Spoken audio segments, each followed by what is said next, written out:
Clinton coming off of a major win in the New York presidential primary yesterday. The frontrunner taking a major step toward the Democratic nomination, putting her delegate count now at 1,893 ahead of Sanders' 1,180. Joining me right now is Democratic National Committee Chair, Congresswoman Debbie Wasserman Schultz. Congressman, good to see you. Thanks so much for joining us. You too, Maria. My pleasure. First, congratulations. Big win last night for Hillary Clinton. How do you see the path going forward? What states are you looking at right now that are most important?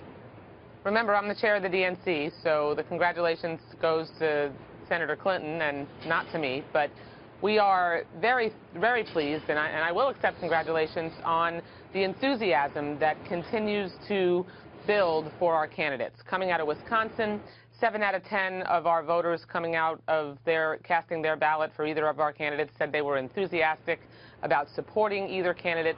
Same thing in New York, and you compare what's going on the other side of the aisle, where in New York, less than 40% of their voters came out saying that they were energized and that they thought the primary had actually made things better for them.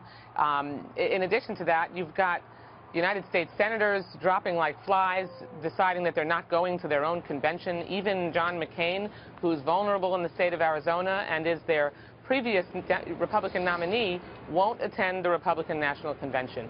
That really forebodes the chaos that is continuing and will erupt during their convention. Well, listen, there's a little chaos going on your side as well. Bernie Sanders' campaign obviously wrote a letter addressed to you expressing concerns over Hillary Clinton's controversial fundraising practices.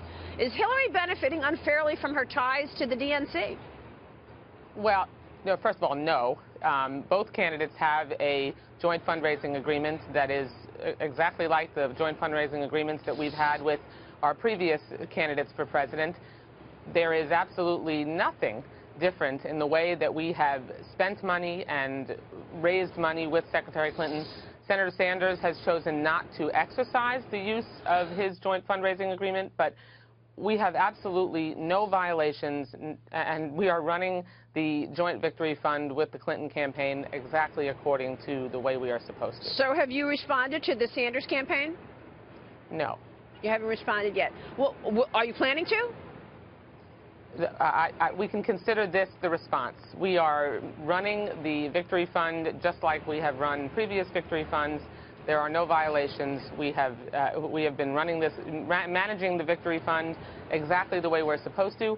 But the point is that what we need to be doing, and the reason we have a Victory Fund with both candidates and with our 32 of our state parties across the country, is to get ready for the general election.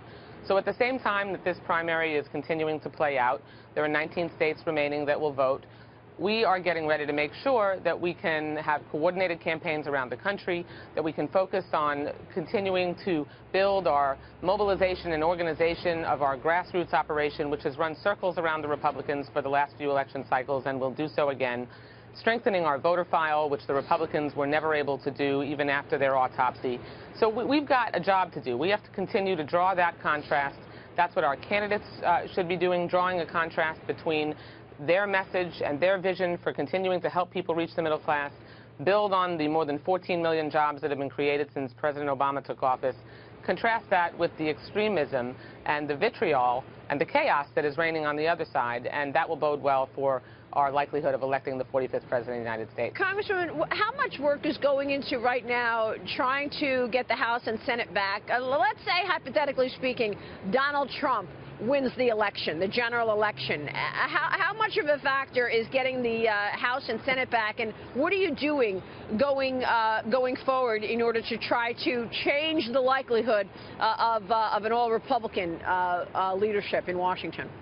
Well, Donald Trump is absolutely going to be their nominee. I mean, like you said earlier, Ted Cruz was mathematically eliminated last night, and so the extremism that Donald Trump represents, if you remember, Maria, when Reince Priebus, my counterpart, released that autopsy, one of the things that it said was that they had to do things like embrace comprehensive immigration reform, stop alienating important groups of voters, particularly minority voters, and making them feel unwelcome in the country and unwelcome by their party. And that has not worked out so well. Their rank-and-file voters and supporters and their elected officials all across the country have done just the opposite.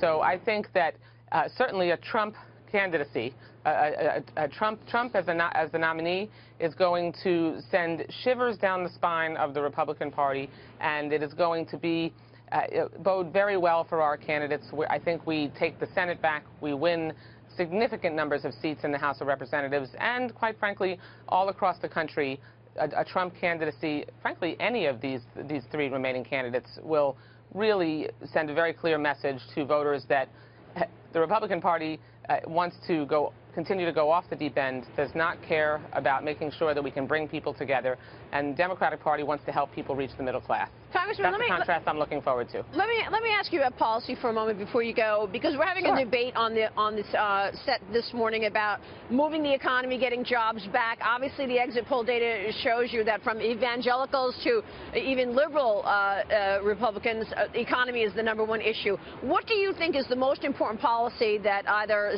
Hillary or Bernie have put on the table to actually creating jobs? Well, I think addressing economic inequality is absolutely the most important thing to making sure that we can strengthen the economy, that we can help people reach the middle class. When we increase wages, when we make sure that people who are in the middle class or aspiring to the middle class have an opportunity to take that increase in wages and put it into the economy, it naturally is going to create more jobs. It always has. These are not people who generally are going to be sitting on that increase in their bottom line. They're going to invest it into the economy.